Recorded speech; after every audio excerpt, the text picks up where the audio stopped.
Hey everybody, how you doing? It's Dr. B. I'm one of your co-hosts. And I'm Dr. Lakeith.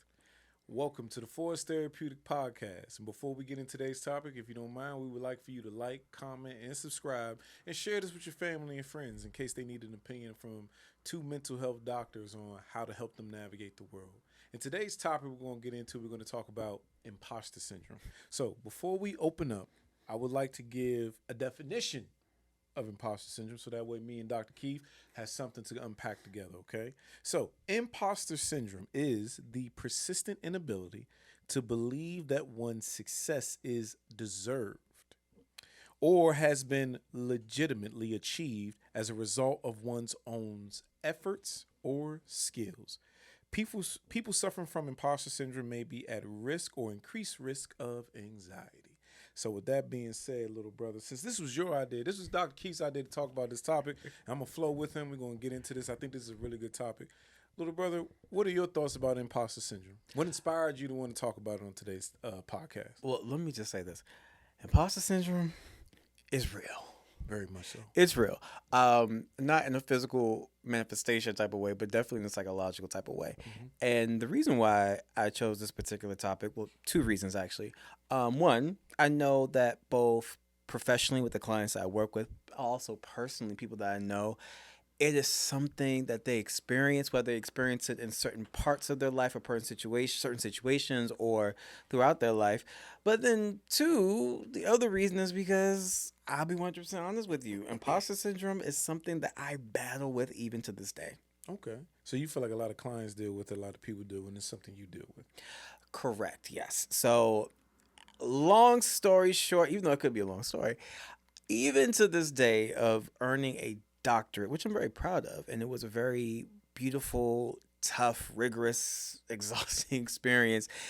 When it was all said and done, and they said, "We now confer you, Dr. Lakeith Berry Sutton," it did not register. Well, thank you, appreciate you sincerely. Congratulations. It did not register, Not and a even lot of black male doctors out there. I know that is another part of it too. Let's not gloss over it. I appreciate that. I appreciate that. Thank you. You know, most black men struggle with receiving praise, so let that air out a little bit. You're right. I'm one of those black men. Because I have a hard time when you call me Dr. Sutton.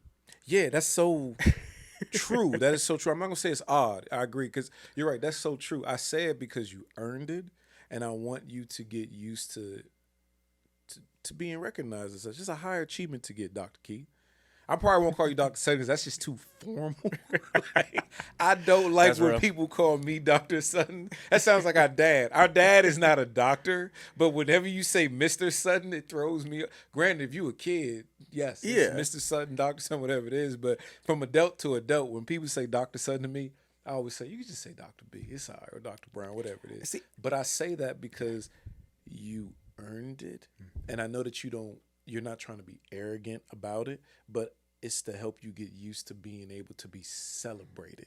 You deserve to be celebrated because most people don't know this. Keith was the first of us to get his undergrad, his master's degree, and was the first one to get his doctorate in our family between the two of us. And I think that at least in our household, accolades weren't necessarily celebrated in our immediate family. We were always kind of, at least from my remembrance, we were taught that you don't get rewarded for doing the right thing. And I don't agree with that. I think you should be rewarded for doing the right thing. I think you should be at least celebrated for doing the right thing because you're rewarded for doing the right thing every day when you go to work. That's doing the right thing. You're getting compensated and rewarded for it. Celebration is a different thing. I don't think enough black people, especially black men, get celebrated for their accomplishments. So when we are celebrated, we feel kind of, this feels uncomfortable for me. So, I say that because you deserve to be acknowledged and celebrated as Dr. Sutton because there are not a lot of doctors in the United States, let alone black doctors, let alone black male doctors who are in therapy. I appreciate you saying that. And I'm not even going to sit here and lie. Someday I hope to actually receive that. Okay. And I hear that, and I do appreciate that sincerely. It's just that there's always, and I'll speak for myself in this, there's always this voice in the back of my head that's just like, okay, he's right. All of those things 100% correct. But there's always a voice in the back of my head that's like the caveat that says, but, and then the but can be almost anything. It could be like, well, you chose this degree over that degree, or you chose this discipline over that discipline, or you practice this particular therapy and not that particular therapy. It becomes this case of like always kind of justifying, like, yeah, you're good, but just not good enough. I'm pretty sure there are a lot of people that feel that way. And for me, listening to you from the outside in, that sounds like I'm going to say schema that you're activating. But for those who don't know, a schema is, I'm going to let that go by. A schema is basically a mode that you get into based upon a belief. It's a frame that you look at reality in when you activate it. So then you filter all information in through that frame. I think that because you have a belief about who you are or what you think the position should be, is that when someone acknowledges it, at least in imposter syndrome as a whole, you activate that frame and you filter in information through it. Yeah. Like, you put in the work to get there. You did everything that institution that gave you that doctorate said you needed to do. You did your assignments. You've put in the work as a clinician. There's nothing more, anything else anyone could teach you. And when you said, I agree with that, but to me, that sounded like, yep, the mode is activated, and now you're filtering information in through that mode. And I appreciate you being honest and transparent to share that, because I would imagine that a lot of people do that who suffer from imposter syndrome. There's a belief about themselves or the position that they're in that they feel like it just doesn't match up. So then you start to filter everything in because emotionally it just doesn't feel right. No, you're 100% correct, because in looking into imposter syndrome, which, by the way, I want to put this out there, it's not an actual diagnosis, but it is a frame of mind, A state of being. Yeah. a state of being that people have about themselves, their experiences. And in researching it, what I found was that there is no like root cause per se, but what they did find was that usually people who deal with imposter syndrome, it usually stems from environment. Like where they grew up, how they grew up, where they lived. And of course, when I read that, of course, my mind kind of jogged, 20 years back and looked at Keith. Because, the world knows me as Lakeith Berry Sutton because that's my government name. But the people in my interpersonal life, in my circle, I'm just Keith. Not Keith, Keith with an F, right? And I look back at him and I think about a lot of, and I won't go into too much detail, I think about a lot of things that was transpiring during that time, right? And the reason why I say I won't go into too much detail is because I respect our parents a lot, and our parents are great parents, and they've done phenomenal and right by us. But I can also think about that time, there was a lot going on. There was a heck of a lot going on, and what I can share is a marriage that came to an end, and we were kind of caught in the middle of that, and that kind of led to a lot of major changes. One of those changes being we landed in Southeast DC. We always lived in DC. Matter of fact, we were living uptown. When our parents were together, we lived in uptown. We were living in Shaw. It was a beautiful home that was left to my dad by his dad. It was We lived in wonderful. Northeast first. Well, yeah, we did. We lived on 21st Street when our parents were first had us were getting themselves together. They were a young couple. But then when our grandfather That was passed, Maryland Avenue. 21st Street is near Maryland Avenue. Okay, all right, cool. We moved uptown. We were there. Then our parents went their separate ways. Long story short, we landed in Southeast in public housing. Anacostia Road. Well, first it was Anacostia Road. Then it was Ridge Road. Then we moved up to Ridge Road because Anacostia Road house caught on fire. We won't talk about that, Yeah, but that no caught on need to. fire. It caught on But fire. we were living in Fort DuPont dwellings. I can never forget it. And it wasn't, in my opinion, growing up, it wasn't this traumatic, horrible experience. Yes, there was a lot of traumatic and bad things that happened in the neighborhood, but we were fortunate enough to where as though we had parents that were really like, look, you don't get caught up in what's going on in the atmosphere over here. You just kind of focus on what you need to do. Yeah, because Barry Sutton was not having it. And he was not. He was not. He was not having it. But what I also recognize, and I'm still reconciling to this day, maybe you're reconciling it too, outside some other things, the biggest thing that I recognize that for me, it really kind of started was when I entered high school. Mm-hmm. Because when I entered high school, I ended up going to, and I'm proud of the high school that I went to, it set me up for success academically, St. John's College High School. I went to St. John's College High School, and for me, I think that's where it really started because that was the first time I found myself in a space where, like, yes, I had gotten there off of my academic merits from middle school, but that was the first time I was introduced to affluence in a way that I had never been introduced to affluence before. I was going to school with kids. It means wealth for those people who don't know. Yes, wealth. Kids whose parents were diplomats and lawyers and owned their own companies. And that isn't to demean or diminish my parents. What they did, their work was very honest. Our dad was a bus operator for Metro for 40 years. And our mom worked with people with special needs and also did some odd jobs too. Didn't diminish the work that they did, but I really felt a sense of like I did not belong there.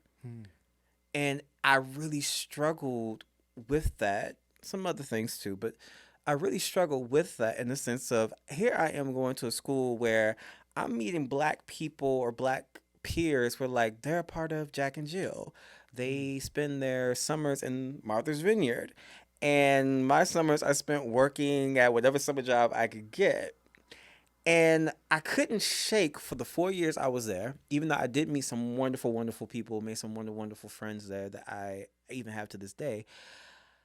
I could not reconcile what it was that I was coming from when I had to travel all the way from Ridge Road, all the way up to Rock Creek Park, and what I was seeing and what I was socialized into, and what I was coming back home to where it's I could not shake the feeling of I did not belong. And much to my surprise, that feeling followed from high school into undergrad, into a master's program, into a doctorate program, and so now here I am at 35, still kind of negotiating some of those thoughts of like, good, but not good enough. No, that's fair. And honestly, I didn't know that was the first time I heard that. I didn't know it started way back then. But I can see where you're coming from because it's a sense of not fitting in. So that sense of not fitting in, how does that play into your belief about that you don't deserve the title you've earned? Because even though, let's say on the surface, I do deserve it. The evidence shows that, like, but you put in the work, you got the grades, you produced a product. And I know this. There's still very much that part of me that's like, yeah, you deserve it. Yeah, you earned it. And keyword being earned. But do you really deserve it? Are you really doctor material? It's just like still that thing of like, I'm me from then who was still smart and capable, but still introduced into an environment where it's just kind of like, but yeah, do you really deserve to be here? And I realized it recently at this big old age after, doing therapy for now 8 years, at this big old age, realizing like, I still carry that. I still carry that, like, I'm me at 14, just like, I don't belong in this space. And even if I achieve accolades or anything, it still doesn't equate to like, well, you belong in that space or you you deserve that accomplishment. And I realized in a lot of ways also how that kind of has robbed a lot of things. Like, I honestly had difficulties enjoying commencement all 3 times. All 3 times. So much so that I didn't even realize when I looked at the commencement, think about those commencements, if it wasn't for other people taking the photos, I would have never thought anything about taking the photos. In my mind, it was like, okay, you finished. Yeah. I said, aren't you proud? I mean, I did it. It's like, but, this is a big, I don't want to think about it that way. And even still to this day, like if you look for undergrad photos of me, it literally is a case of, I promise you, it's probably like a handful that somebody else took. My master's when I graduated from Temple. If it wasn't for my best friend Nicole taking the photos or my line brothers taking the photos, there'd be no photos. Getting even this DSW back in May, the photos wouldn't have happened if our cousin didn't say like, well, okay, now it's time to take photos. I'd be like, it's like, well, why don't you want to take the photos? So it's like, Little brother, what is a DSW? I'm sorry. When I graduated I graduated May this year from the University of Kentucky. Shout out to University of Kentucky with my doctorate of social work. Congratulations. Thank you. the doctorate that I got, it is what they call a practice doctorate. So pretty much what it means is that I am, I want to say an expert per se, but I will say I'm really, really, really, really good at social work, understanding theory, its implementation, and talking about it knowledgeably, even to the ability to even teach it, and particularly taking a clinical approach to the Most social work people I do. would call that an expert, little brother. Just want to throw that out there for I'm you. not Not to steal your thunder. I know I appreciate it, but you got Because I I'm recognize not it's manifesting. comfortable. Right, yeah. And I apologize. It's just I could see, to not cut you off, and I'm gonna give you back the air, is that it really is a belief about the person in the title and the environment they find themselves in.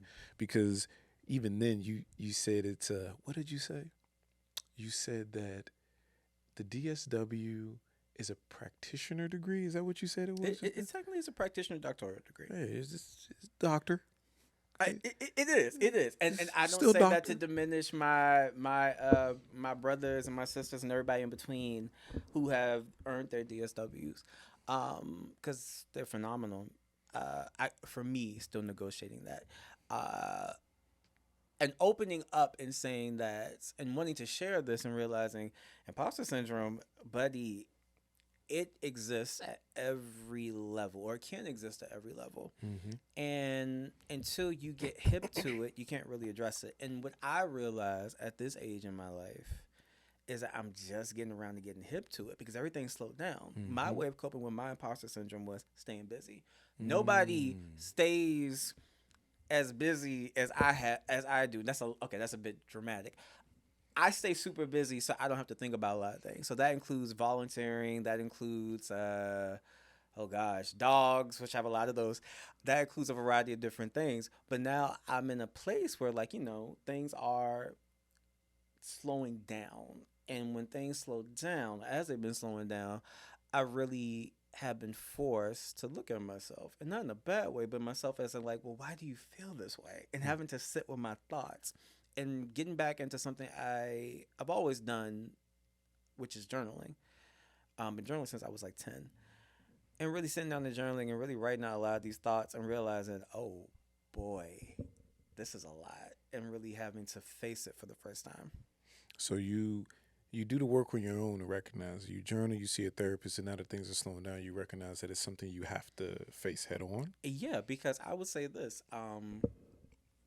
Me personally, I've always been kind of waiting for a breakthrough where it's kind of okay, there's a part of me that knows I can do a lot of things and I'm going to do a lot of things. I'm going to do a lot of things amazingly. I'm going to do them confidently. But that breakthrough hasn't happened. Fair enough. And I'm realizing now the reason why it's not happening is because this whole imposter syndrome that I have within my mind is what's holding me back. And I'm in a place now where I don't want to be held back anymore. I want to be as comfortable and confident in my accomplishments and my voice and my thoughts as I possibly can be. That's fair. And honestly, I think it's a good thing that you're talking about it, because I would imagine there are people who are listening. You're a doctor, right? And yet you have this thing that some people are dealing with, and they're dealing with it at the levels of success that they are, right? Because sometimes people will often look at a therapist or a doctor or whomever and think that they don't have an issue, they have everything figured out, that they don't have any real stressors. But you struggle with this, and you've achieved the pinnacle of what schools can teach you about your subject. There's nothing more anyone else can teach you about it. But yet you still struggle with it, just like some people do. My imposter syndrome is gone, as me and you have talked about. I had it when I was in my master's program, and before I got licensed to see clients, and even when I got licensed, I had it, right? So for me, the imposter syndrome kicked in as I started teaching at the collegiate level before I saw clients. And the only reason I started teaching at the collegiate level before I saw clients is because I didn't start teaching until I got into a doctoral program. So that's how certain universities allowed me to teach, because they saw that I was already more than halfway down the road to become a doctor, right? And wasn't that one of the requirements for your particular PhD? Because it is counseling supervision. Yes, when you get to the internship. So my PhD is in counseling, education, and supervision. That is the terminal degree, meaning that there's nothing more anyone can teach you. That's what the term terminal degree means, or the end of the road degree for licensed professional counselors. A part of our internship is teaching, but I was teaching before that. Yeah, I was teaching long. I had plenty of years. That's right. Yep. Trinity. Yep, I had. And even before that, I was at the Art Institute. Is where I first started teaching psychology courses. Right. Wait, weren't you also at the Chicago school or something? I ended. No, I went to the Chicago school for my master's degree, but I was teaching at the Art Institute. That was the first time I taught. I interviewed, sat down. My mentor got me the opportunity to teach, and I was teaching psychology 101 courses. Right, so I was teaching long before I started working with clients. And I learned that teaching for me comes naturally because I'm a natural learner. So in my humble opinion, the best teachers are the best learners. I'm always hungry to learn something because I like sitting with something that's complicated and breaking it down to a simplistic term and then giving that information back to somebody in a way that they can understand it. Because there are times where I've read stuff where I'm like, you made this complicated for no reason at all. You ain't had to use that many big words. But I was teaching long before I saw clients, right? So, and then when I got licensed, I still felt the sense of imposter syndrome because I questioned, do I deserve to teach this topic? Because I haven't done it yet. And even when I started doing it, do I deserve to do this topic because I haven't done it long enough, right? That was my belief about the spaces I was in.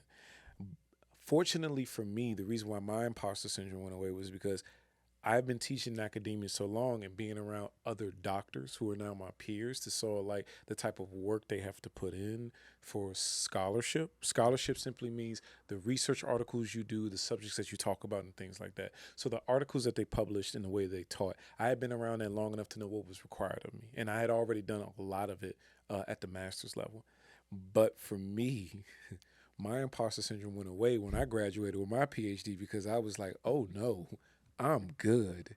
I know what I need to do, and I've done the majority of it. And I took ownership of there's nothing more you can teach me. That's it. After this is all what I produce or what I go out and choose to learn on my own. But to what brought us to this point is my belief about the position or the title now matched. And I think when people are struggling with imposter syndrome, their belief about themselves and the place they are, it's out of alignment. It is. And I think that people don't believe they deserve it for the variety of reasons they're naming. So it's interesting hearing your side because my degree, your degree, you still have it. My degree got rid of it for me. I felt like it balanced me out. Like it leveled it out because we were talking about this before we went on air that I read a lot. Yeah. Everybody, something about Brian, right? If you know me, you know that at any random time you text me or call me, if I'm not seeing clients or working out, I'm reading something about mental health. One way or another, I'm doing it. I'm reading something about mental health. I might take a break to play the video game here and there, but I'm doing a training or I'm reading an article, right? So I had all this information in my head that I was teaching students and all this research that I had, but I felt nobody was going to listen to me. Like, why would you listen to me before I became a doctor, right? Like, well, who cares what you have to say? It just didn't click, right? Even though I had been a college professor for so long and I'm a licensed therapist, I was like, nobody's going to listen to me. Once I got that part done, the PhD part done, I was like, oh, yeah, no, I'm good. Yeah, no, now I feel like my peers are going to listen to me now. And I think that was what it was, because if you were a doctor before me, I feel like you probably wouldn't listen, right? Because it's an arrogance that comes with it sometimes with the title that you have to check yourself on. Luckily, I don't struggle with that because, like Keith shared, with our humble beginnings of where we come from, and my experience of growing, I was always looked down on for whatever reason, whether it's because we were poor or because I'm black, because I'm a black man in a white space. So I didn't struggle with imposter syndrome so much in my life, more so just I had a desire to prove you wrong. But once I got in this space with teaching and then seeing clients, it did kick in. But my PhD got rid of it for me because now I felt that the knowledge level I had now matched the credential and criteria that I meet, that I felt that you would listen to me. So yeah, I don't necessarily struggle with it anymore in certain regards.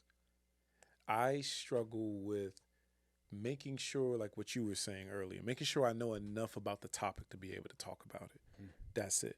Because there is a burden that comes with this, right? Like, you want to make sure the next thing you say out of your mouth is worthy of the title that you have. Facts. Or the image that people project upon you. Because it's I'll say this for me. Before we became doctors, right? Before I became a college professor, I thought that it's an elaborative process when you teach. Not really. I'm given a lot of leeway and freedom as a college professor. It's, hey, here's the book you're teaching from. Here's the syllabus. They give you the syllabus. How do you want to run your course? I was like, okay, well, how do you want me to run the course? Give them at least one test or one paper, depending on who your supervisor is. Once I learn what they want from me, I craft everything after that, right? Yeah. So after a while, after doing it for so long, I'm like, this really ain't that complex. It's whatever I want it to be based upon how I want the students to learn, which freed me up. So I say that to say this is that once I figured out what it's like to teach it and now do it, it kind of went away from me. Well, let me ask you this. While working through that, because as someone who's still working through it, I'm curious to know for you, as working through that, what did you find to be helpful to get you to the place where you are now, where it's like, okay, I remember what that experience was like, but it's more of a distant memory than it is a present problem. I'm actually glad you asked that question because I thought about that, like what gets me through or what got me through it. For me, it was my faith in God, because I believe that my favorite passage in the Bible is in the book of Proverbs. I just can't remember the chapter and number right now, but a man's gift will make room for him and put him in the presence of kings, right? I believe that if you live your gift and do it, it will not fail you based upon what the Bible says. Hence why I was so ready to quit my job and come work for us. I didn't care about that government job. I literally put all my eggs in that one basket because I believe that the Bible said that. So everything else in my everything else in my life was going topsy-turvy, right? Even the journey to get my doctorate, but the opportunity to finish my doctorate was never taken from me. So for those of you who don't know, I started my doctoral journey at Argosy University when it was open, right? And I don't know if we went over this in another episode, but I think we did, but we're gonna revisit it right now. Right. It's a good story. So check this out, everybody. So I started my doctoral journey at Argosy University, right? For those of you who are in the mental health field, you probably are well aware of what happened to the university. For those of you who don't know, it shut down. So one, I didn't even think that I was good enough to get a doctorate. My mentor believed in me more than I believed in myself.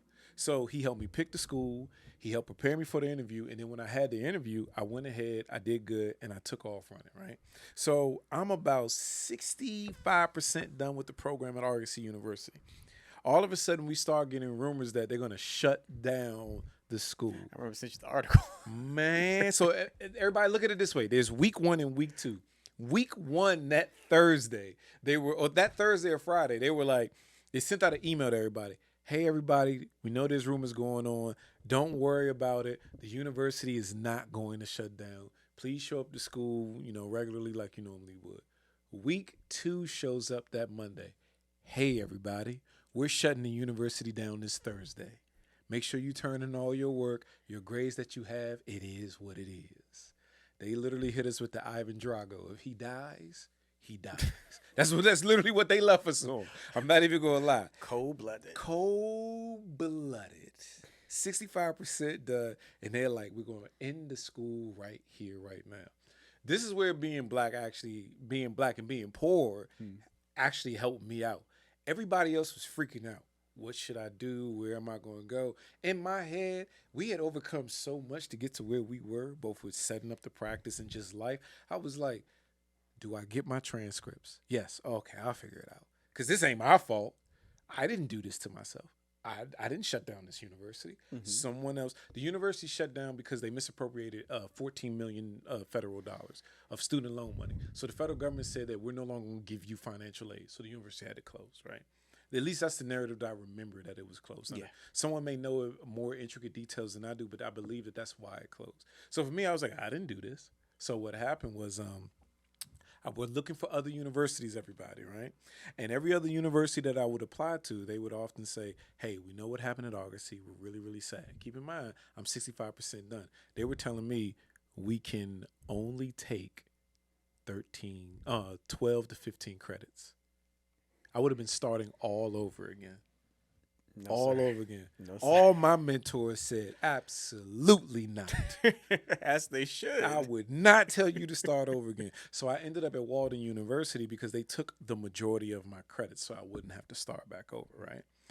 But to answer your question, how did I overcome it or how do I fight it off or whatever it may be? It's because it's my faith kicks in for me. That passage in that Bible I live by. A man's room will make room for him. A man's gift will make room for him and put him in the presence of kings. Everything in my life may go left, right, up, down, sideways, but my pursuit to become a therapist and to become a doctor, it may have been halted. The car may have caught a flat, but the road was never taken away from me. It just always stayed. And I always knew that I always wanted to do this. So for me, I know I'm walking in my calling. So I don't necessarily care what anybody else says about it. I just know that I'm where I need to be, and I don't struggle when it comes to getting better at it. That for me fights off the imposter syndrome because I know that God ordained this spot for me. I don't know everything that every other doctor in mental health may know, but I do know I know what I know, and if I don't know, I'm going to be able to figure it out.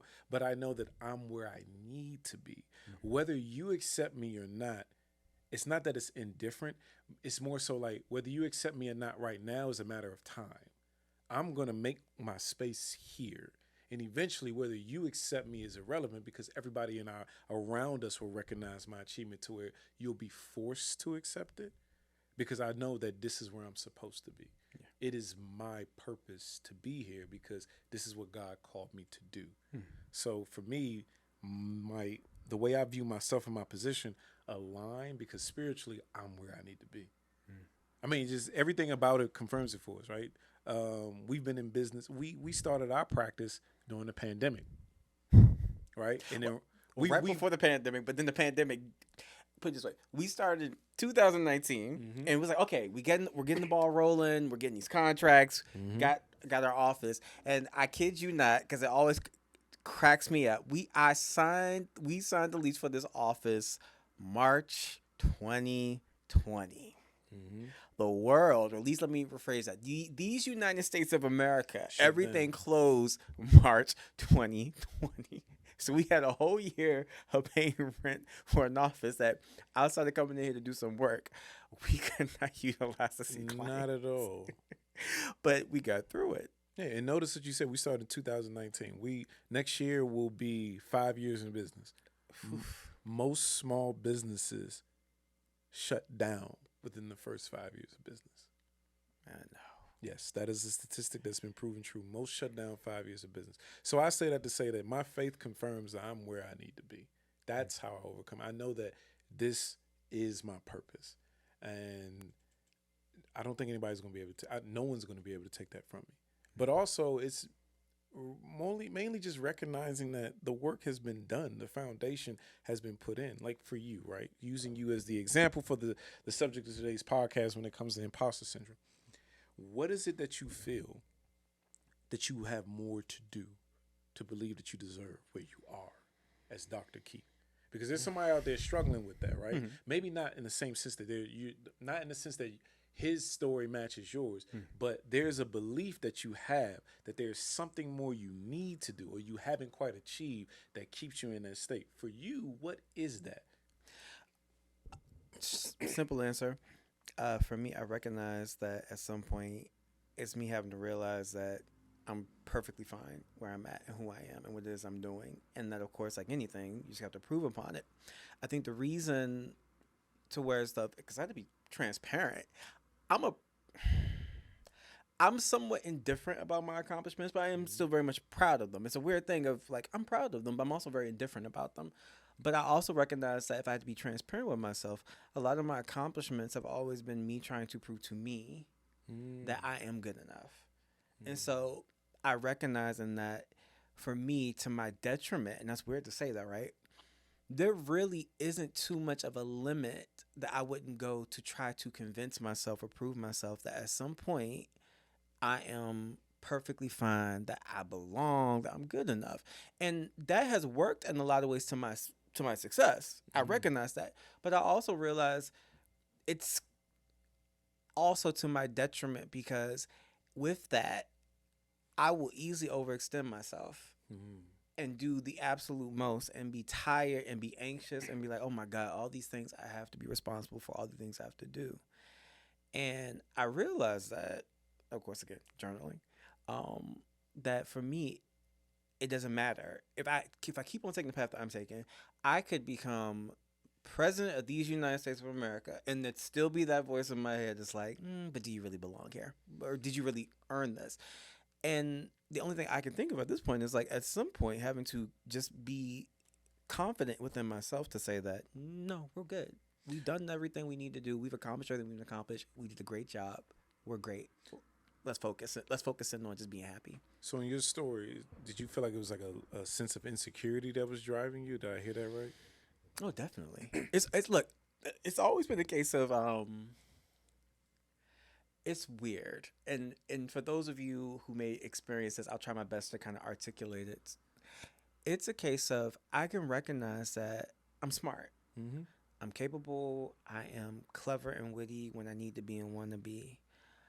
But it's always this thing of, but is that enough? Like,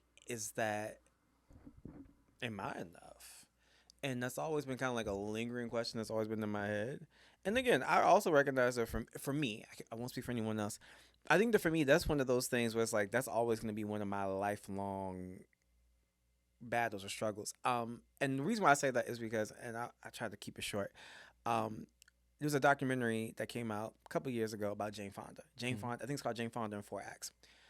And each act was named after a different man in her life. It started with her father, and then it went into like her 3 marriages, and then her 2 marriages, 3 marriages. But then, long story short, the final act was just titled Jane. And what I loved about it was at the end of that documentary, where she articulated it so well. She says that I recognize that for me, my lifelong battle has been, will always be, that there's a part of me since my inception of coming in this world is going to always unconsciously look for approval from a father or male figure, because each chapter focused her life in the sense of what was going on in the marriage, in addition to what was going on with her career, but also what was going on with her father, who she had a very complex relationship with. And when she articulated that, it just kind of registered with me like, oh my God, so wait, maybe that imposter syndrome, maybe that self-doubt is just one of those things where I have to accept that that's going to have to be a lifelong thing that I'm consciously working through, because there's a possibility that maybe it won't go away. Maybe it's a possibility that like that's just for right now, forever long, just naturally the direction that my brain automatically my thoughts, I should say, shifts to. And if that's the case, then the only thing I can do is be conscious of it so I can actually work through it. Which is why, like I said, if you haven't checked out that documentary, it's actually really good. She's lived a really interesting life. But I love that part because it kind of surmised for me, like, maybe that's what I'm up against. I don't know that. I won't know until, like, I'm in my 40s, my 50s, my 60s, my 70s, whatever the end looks like. But I think that for me, in that case, that rings true. I think that's just a part of me that my brain, until I change it just drifts to. Which is why I say that the only remedy that I could think of is, at some point, I'm going to have to say concretely for myself, not through anybody else, not through any accomplishment, any achievement, that I'm good. No, that's fair. And excuse me.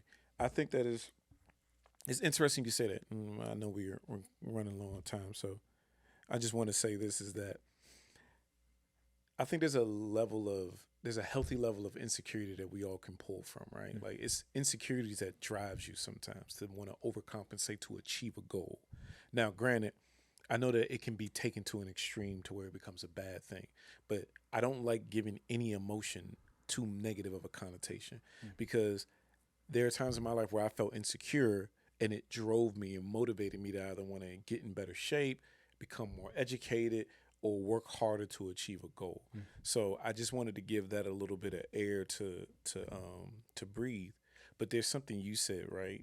Going back to what you said earlier, what keeps me from slipping back into that space is because when I was listening to you about it's something you may want to deal with, or when is it good enough, right?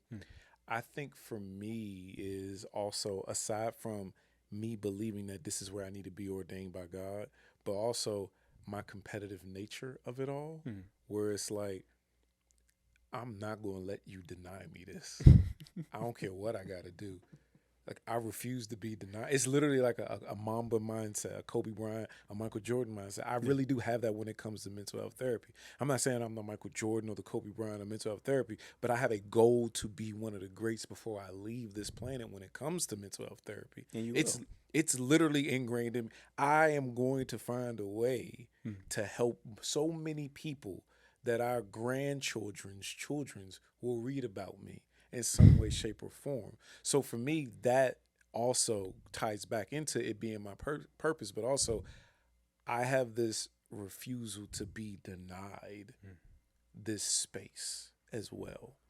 And I think that that helps a lot with navigating. I haven't had it manifest since I graduated, as I told you. When I got my doctorate, it went away. I'm not even gonna hold you. The day that degree conferral day showed up, I was like, nope, I'm where I need to be. I'm good. I am. So it's like this. What do you want me to do? Right? Like, what more is there to do? Because one thing that me and you had talked about this, and I actually wanted to talk about it because for a personal reason. Within certain spaces, right? There's certain degrees that require a dissertation and ones that don't.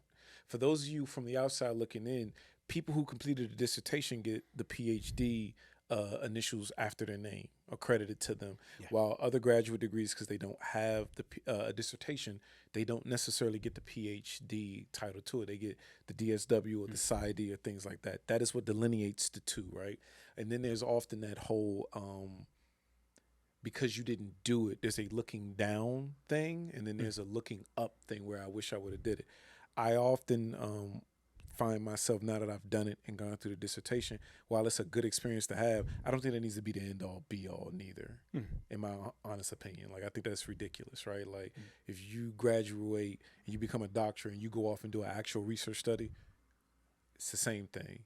It shouldn't be the end all be all. And I would never let that deter me from this space, nor should it deter anybody else who's within the same space as me and you.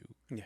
Like, it shouldn't be. This is, I told you 1,000 times, I think you took the smarter route and the better route, because the only thing a dissertation really did was it taught me how to do a research study from beginning to end, but it also increased my debt.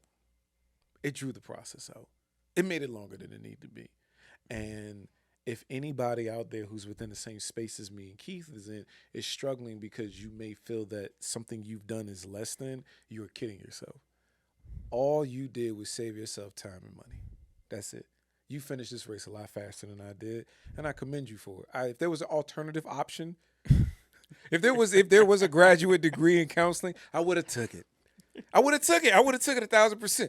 There was I would not at all go through that whole thing again like that, because the dissertation portion made it longer than it needed to be.